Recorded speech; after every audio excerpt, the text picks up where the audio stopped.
British Commonwealth that covers more or less all the continents and actually accounts for one entire third of the nation's population. There are lots and lots of opportunities available to this country, but of course, closer to home, as Councillor Howard said, it is important that we know how best to prepare our businesses. I think the request that's been made by Councillor Howarth is a sensible one. We're less than 6 months from Britain getting its independence back, whether you like it or not, and taking control of the UK. Okay, with so much uncertainty, thanks to the Prime Minister, who unfortunately appears a bit weak in the EU with government negotiations, to get a final deal which is in our best interests for the United Kingdom, we do need to take whatever action we can. I would ask, however, that this matter is discussed at the next appropriate PDG, as we're fast running out of time and the 29th of March 2019 is fast approaching. Madam Mayor, we'll support this motion. Councillor Cox. Thank you, Madam Mayor, members of the Council. I was down to speak on the tampon tax tonight, so we might not get that far at this rate. I'm going to make the shortest speech of the evening, Madam Mayor. Councillor Howard seemed really worried about businesses and the prospects of businesses and really concerned about us. Can I just reassure her? I've been in business now for 27 years in Bolton, based in Bolton, import products from all over Europe, from different countries. And can I just reassure her, I'm not worried about it at all. And most of us in businesses aren't worried about it at all. We will cope with it. We cope with all sorts of stuff in business, and leaving the European Union is not one of the things that keeps local business people like me awake at night. Thank you, Madam Mayor.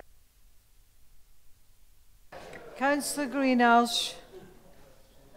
Madam Mayor, I did jokingly say to our group when we had our group meeting that we must be prepared for this motion to go off on a tangent with Councillor Howard.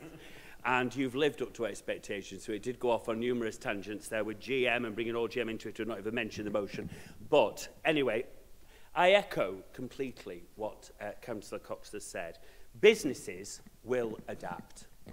Any of those that thought that Brexit and the negotiating deal was going to be done easy or quickly have another thing coming. Anybody who didn't think that this was not going to be like a long, prolonged court case where we often see the final minutiae being decided in the last minutes, often the night before when deals are being done. It's a poker game, people are holding out. But one thing I'm certain is that I don't see, as Councillor Cox, that businesses are frightened of Brexit. They will adapt. What businesses are frightened of, and if you'd listen to Digby Jones, who was your own Minister for Business in the Gordon Brown government, what businesses are afraid of is a Corbyn government. That's what they're more afraid of than Brexit, Councillor Howarth. Hi, Councillor Wilkinson. Me and my colleagues were interested to hear what the background was to the motion, and we're quite happy to support it going to the next PDG. We can have a long debate, and I think there's two motions on. We might probably never get to them. Well, we will discuss those issues probably in even greater depth than we are tonight. I think as a local authority, we have an incumbent need to actually support and discuss with our businesses at all levels.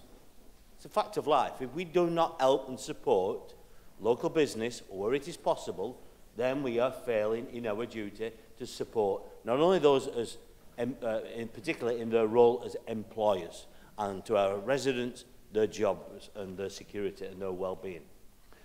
The issue about Brexit, well, some people will be happy, some people will be upset, some people will do well, some people will go bankrupt, and some will be in the middle. That's a fact of life.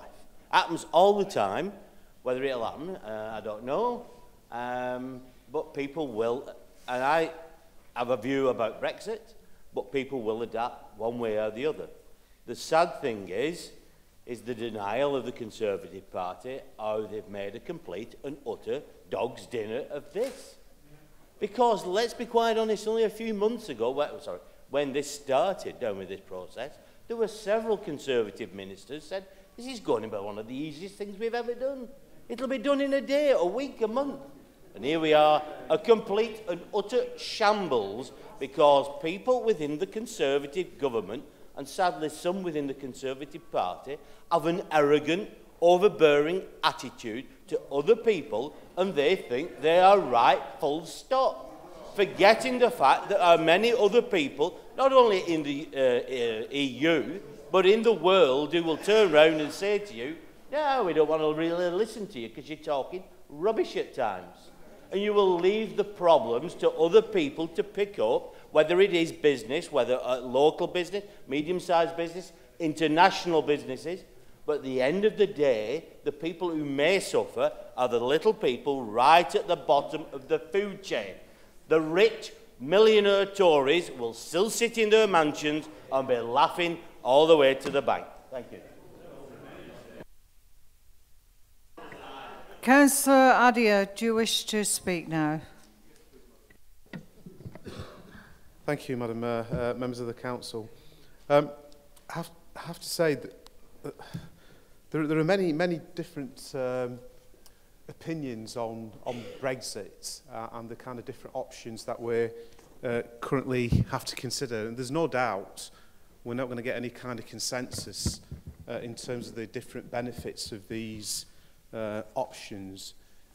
I think the one thing we should all agree on in this chamber is the abject failure of this Tory government to offer any kind of strategic approach to Brexit that gives businesses any kind of certainty. And that includes businesses in Bolton. And the reality is that the approach has been so shambolic that the government has even refused to release its own assessment of the likely impact of Brexit on Greater Manchester. Fortunately, I can say that at the Greater Manchester level, and as being the Assistant for Economic Strategy at the Greater Manchester Combined Authority, we're not taking that kind of shambolic approach. And we are doing the analysis, and we are trying to help businesses where we can, where the government has simply failed to act. Our analysis shows that a no-deal Brexit would cost Greater Manchester up to 12% of lost GDP, amounting to the loss of thousands of jobs across the conurbation. Now, I listened very carefully to the idea that businesses will adapt. Of course they will. But it might take 5 years, it might take 10 years, it might take 15 years. What happens to the livelihoods of all the people while that adjustment takes place? You know, there are thousands of jobs being moved as we speak from the City of London to parts of Europe that we're not even aware of. I've seen the analysis. It's absolutely shocking in terms of what's already happening in terms of the loss of jobs. So all I can say is that whilst the government is busy tearing itself apart and it's incapable of looking after the interests of those that live and work here in Bolton and our businesses, it's incumbent on us as a council to fill the gap, and we will do all we can. We have limited resources, but we will support businesses to navigate the unbelievable mess created by this incompetent Tory government so that livelihoods can be protected. Thank you, Madam Mayor. Councillor Howarth, you have the right to reply. Thanks. Thank you very much indeed, Madam Mayor. I didn't wholly appreciate, when you talked excessively that no reassurance whatsoever or support was needed for business. When I chose words carefully, I did put in the motion, if you read the words, it's those who seek support. And that's not what the evidence says. Of course, there are businesses who feel that they're not going to be wholly affected by Brexit, but there are others, of course, who've got products and goods, who trade, who will reassess their business plans and reassess their business management. If it's not an issue, why are government departments operating in Greater Manchester seeking to beef up and provide all of this support for businesses? It's an issue, and we're really pleased that that support is there, and we want Bolton to be able to take advantage of it. These benches back Business Bolton very strongly, and what I regret the most is that when the Leader of the Opposition spoke and the major opposition spokesman from the economy spoke, you didn't mention jobs, you didn't mention workers, you didn't mention employment. We expect you to do that. I thought I'd mess my words up, put too many on a sheet. Leader of the Opposition, in this discussion, you mentioned poker game, so I started to feel a bit better. What was that reference about? So I commend, that's my reply. I commend this motion. The Chief Executive now will proceed with the name vote. Thank you. Councillors. Okay. Councillor Abdullah. Sorry. Councillor Adia. Councillor Ayub. Councillor Byrne. Councillor Chadwick. Councillor Cunliffe. Councillor Donaghy. Councillor Evans. Councillor Gillis. Councillor Howarth. Councillor Ibrahim. Councillor Iqbal. Councillor Ismail. Councillor Kellett. Councillor Curran. Councillor Curran. Councillor McEwen. Councillor Mistry. Councillor Morris. Councillor Murray. Councillor Newell. Councillor Peel. Councillor Pickup. Councillor Sylvester. Councillor Sheikh, Councillor Thomas, Councillor Waters, Councillor Zaman, Councillor Allen, Councillor Baines, Councillor Cox, Councillor Dean, Councillor Fairclough, Councillor Galloway, Councillor Greenhouse, Councillor Haslam, Councillor Hewitt, Councillor Kirk Robinson, Councillor Muslim, Councillor Parkinson, Councillor Radcliffe, Councillor Walsh, Councillor Warren, Councillor Seawild, Councillor Peawild, Councillor Cunningham, Councillor Bagnall, Councillor Hayes, Councillor Wilkinson, Councillor Flitcroft, Councillor Patterson, Councillor Sanders. Motion is carried. It's now 10:10 and the cut-off is 10:30. So I'm willing to take the next motion. However, I would ask that you keep your comments to a minimum. Thank you. Councillor Newell. Thank you, Madam Mayor. I'd like to formally move this motion. What is tampon tax? It is a very twee term, a bit like saying pink tax or period poverty, that is used to describe the imposition of an unfair and punitive tax on women. Quite simply, it is the revenue earned from the VAT applied to the sale of sanitary products. The rate charged is 5%, and obviously this is better than 20%. But some everyday items that we use are exempt altogether. Postage stamps, cycle helmets and Jaffa cakes, to name but a few. Now, stamps are frequently used and much needed. Safety equipment is a necessity. And of course, Jaffa cakes are essential. But why is a vital product that millions of women and girls rely on every month not exempt? These products allow women to carry on living their lives unhindered every day of the month. And the staggering fact that there are girls missing out on education because they do not have access to sanitary protection is totally unacceptable in 21st century Britain. These products are not a luxury, and menstruation is not optional. Successive governments have not addressed this issue, and for too long the matter was just ignored.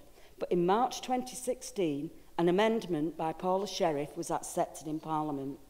It called for this tax to be ended for once and all. Now, David Cameron then went to the EU to negotiate on our behalf, and some might have said, what could possibly go wrong? But nevertheless, he went, and then announced that Britain will be able to have zero-rated sanitary products. We are now told, however, that because of Brexit complications, this cannot be done until 2022 at the earliest, and the EU rules state that products that were not charged at a lower rate prior to 1991 cannot drop below 5%. It's all very complicated, and it would be very easy here to indulge in some kind of blame game.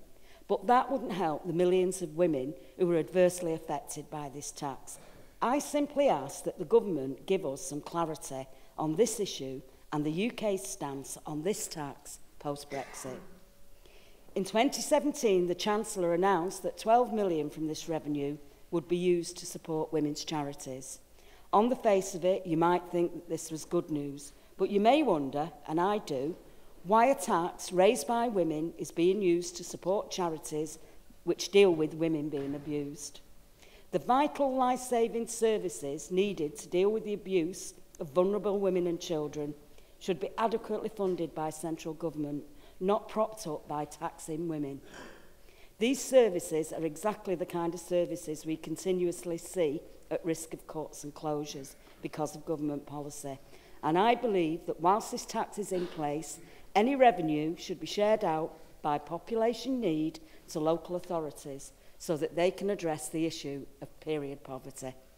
Amongst their women residents, women should not have to pay to counter the effects of male abuse via a tax on their most vital bodily function.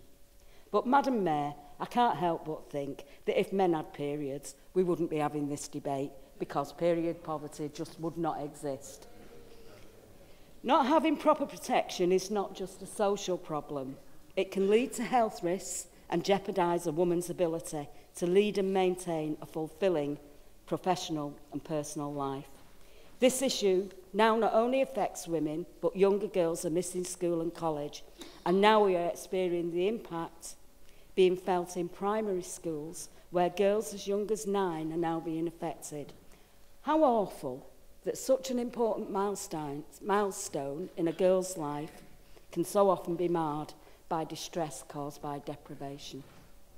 Here in Bolton, we have a group of women who have developed a charity called Fresh as a Daisy. Thank the Lord for these women. We all know the service they provide for the women and girls of Bolton. I pay tribute to all the women involved in the charity. They are a wonderful example to us all, and they show us the very best of the Bolton family ethos in action. And finally, happily, reforms are now being made in many countries worldwide. The latest one being in Australia only last week. I hope that all colleagues here tonight will support me in calling on the government to show the women of this country the attention and respect that they and this issue deserve. Fresh as a Daisy is a wonderful initiative, but let's see an end to charities propping up the authority in providing the support that our women need and deserve. Let's give all women, especially the vulnerable, the dignity and the autonomy that they are entitled to. Thank you. Councillor Waters.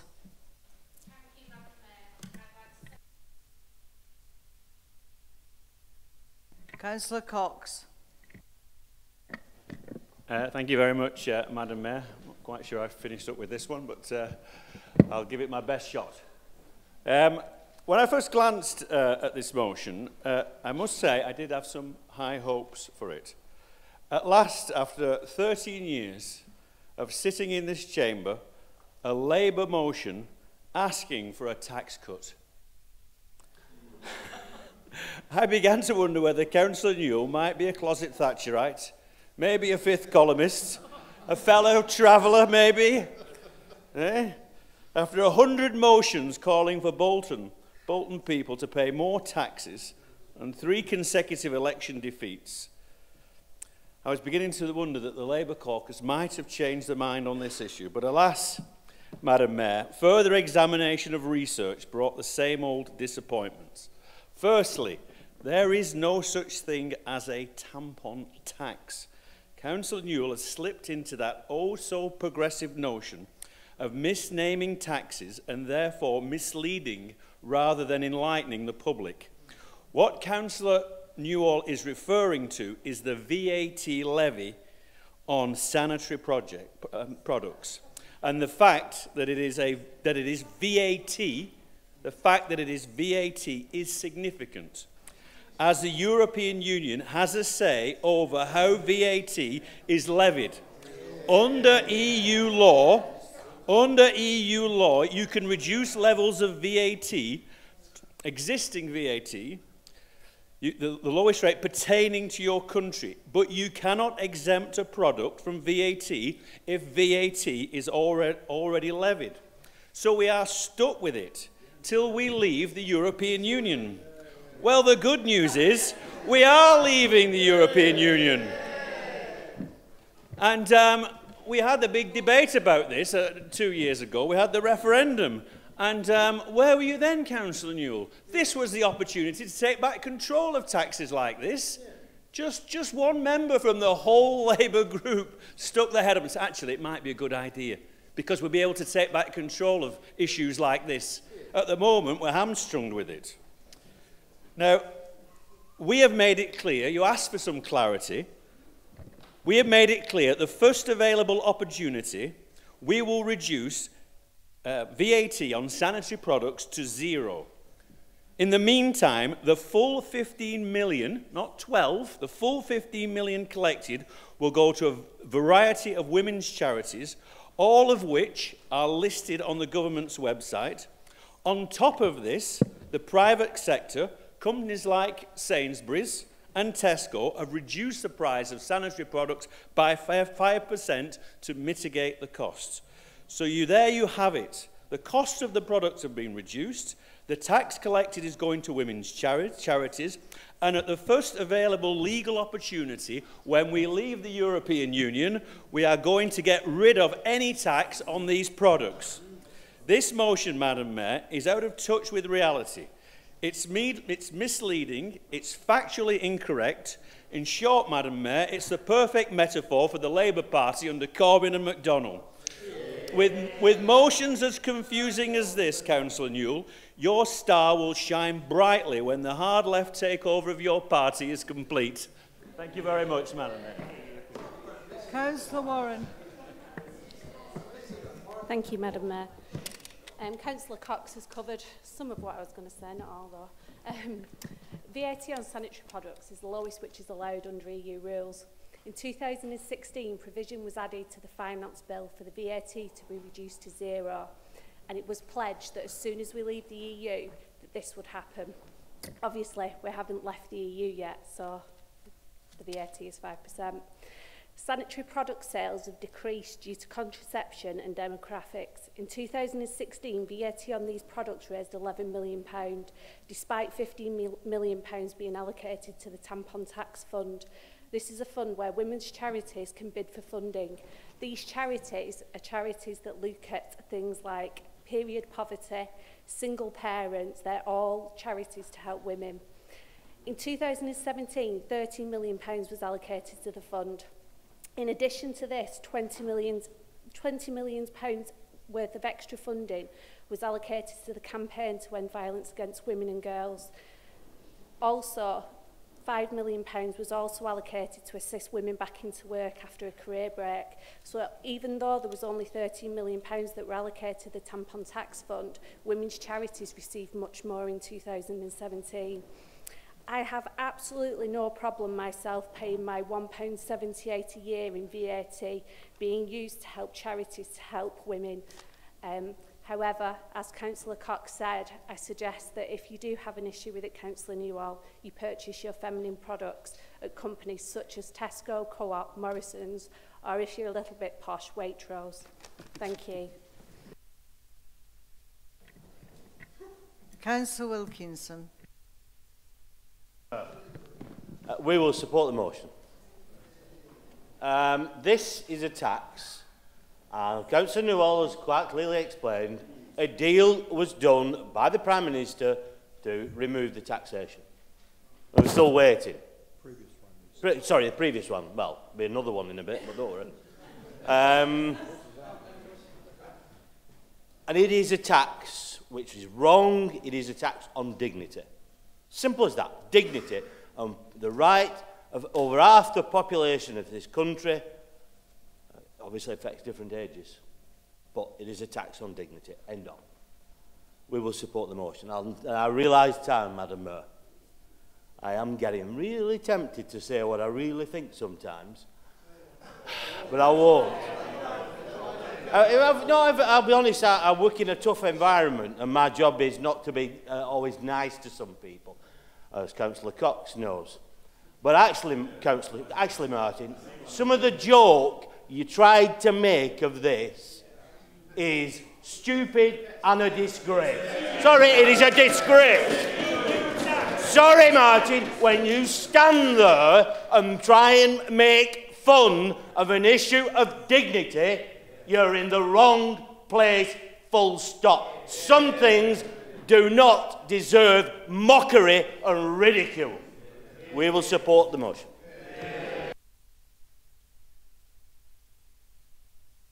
Councillor Kirk Robinson. Thank you, Madam Mayor. I wasn't intending to speak on this, so I'll be quite brief.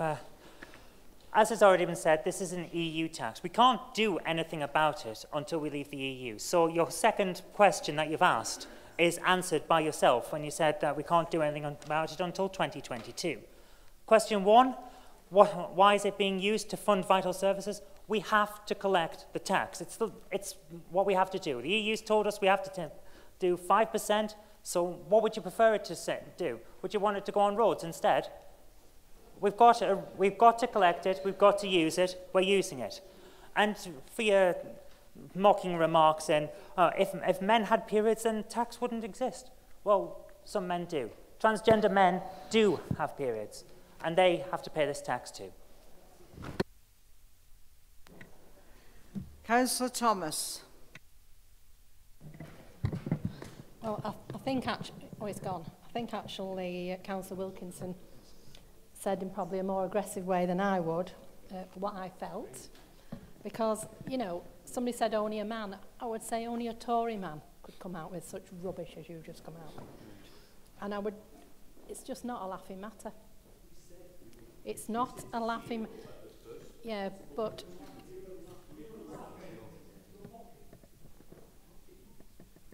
well, if you don't know, nobody can explain it to you, dear. Anyway, I would just like to say well done to Councillor Newell for raising this. And I think you have all supported Fresh as a Daisy. I don't know whether you realise that was in the memory of Jill Hughes, who was very much an advocate for helping and supporting women who live in poverty. And the whole point about this iniquitous tax, or VAT, or whatever you want to call it, is that it's hurting the women in society and the girls who can least afford it. And that is the whole point about the debate, to raise those concerns. So to make fun of it, really, is to make fun. Well, you might not realise it, but you were seeing Councillor... I suggest you watch it back. I suggest you watch your behaviour back.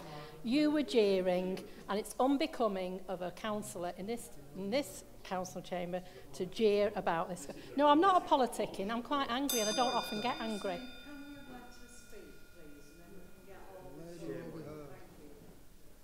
I don't often get angry, but as I say, in memory of Jill Hughes, and I think it's only, is it 2 years since she died? I think you're just completely out of order. Councillor Cunningham. Thank you, Madam fellow councillors. I mean, I listened to the debate. I understand the essence of Councillor Newell's motion here, and yet nobody should, well, there shouldn't be a tax on it, but unfortunately we are in a situation where you're not going to be able to, as has already been said, do anything about it until we are out of the EU, which I think quite a lot of members on the opposite side support. And I wonder how many other things we're actually paying taxes for that you don't realise are being levied not by the government in this country, but by the fact that we are still under the control of the EU. Best advice I can perhaps offer on this was, if we're struggling so much in the debates that are going forward in the deals for the EU, perhaps think again about criticising withdrawing on World Trade Organisation rules. We could be out of there a lot earlier, and we could be cutting these taxes a lot sooner. But yeah, no lady should ever be faced with having to pay tax on it, or on other products I think that were mentioned. I'm not sure, despite all the condemnation going around, that Councillor Cox was trying to be, you know, as people are making out. I don't think that was his intention. I think you need to concentrate on the actual crux of the motion that's we put before us. I would support, and of course I will support it, but we are where we are, so perhaps if sooner we get to a vote on this, I think you'll find that you've got quite a lot of support. Councillor Waters, you wish to speak? Thank you. No, we've already gone. Thank you, Madam Mayor, members of the Council. I would like to congratulate our Bolton Council and its award-winning Fresh as a Daisy, which Councillor Newall's already mentioned. But Councillor Warren telling people where to go and buy products, where they can get the 5% off. Some of the people that we deal with on a daily basis can't even afford to go to Tesco's or Morrison's or anywhere else for that matter. But yet again, we're here in a so-called world of inclusivity and equal opportunities, separating the distinction between products we should charge women against products we should charge for men. In this country alone, over 18 million women use sanitary protection, not because it's luxurious, but very clear out of need and necessity. The average lady spends £18,000 in a lifetime on these products, which is an extortionate amount of money.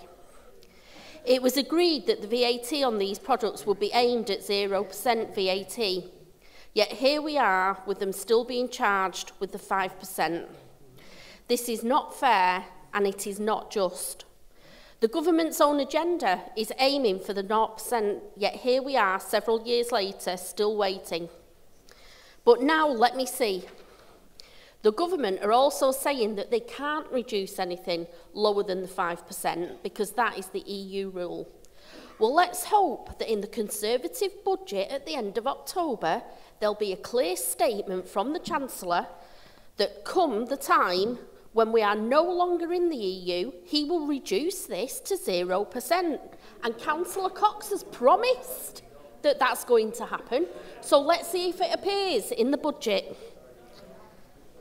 And maybe we might get rid of VAT altogether, as that was a requirement of the common market.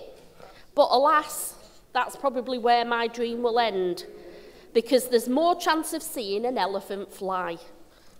I would like to add, though, that it was actually the previous Labour government that reduced the level of VAT on sanitary products, setting the standard for essential items. Now, my colleague Councillor Newall's already mentioned a couple of VAT-free products, like Jaffa cakes. Another one's Viagra. Chocolate body sauce, whatever floats your boat. Twiglets and KP skips. Now this one is really strange, as it's coming up to bonfire time. Just to let you all know, if you buy a sticky apple without a stick, you will be charged VAT. And why, you might say? The answer is because you eat it with your fingers. Now, if you buy a toffee apple on a stick, it's exempt from VAT. Why, you might say?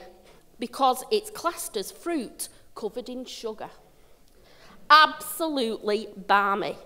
It truly opened my eyes when I researched this subject. So please, let's show some support for all the ladies out there tonight by supporting this motion.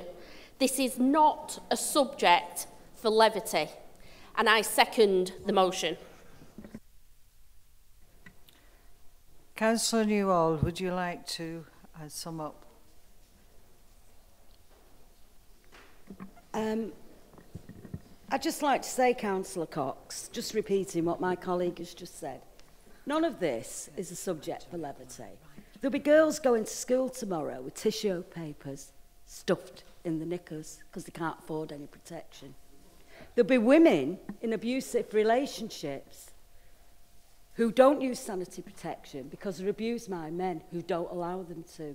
So the subject we're talking here isn't the subject for levity or jokes. So you're all sat there sniggering like a bunch of public school girls.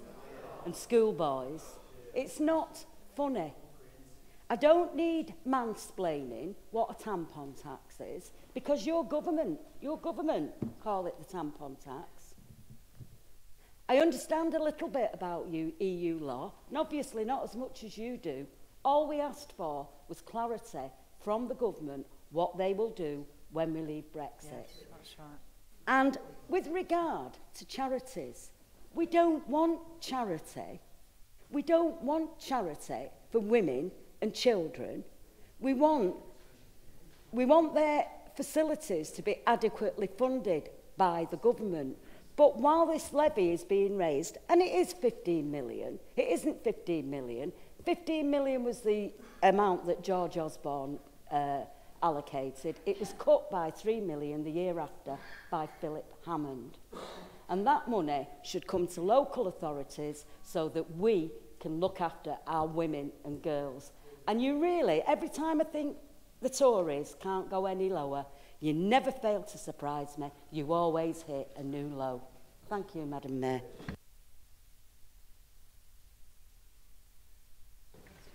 The Chief Exec will now proceed with the name vote. Thank you.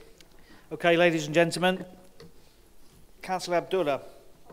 Councillor Adia. Councillor Ayab. Councillor Byrne. Councillor Chadwick. Councillor Cunliffe. Councillor Donaghy.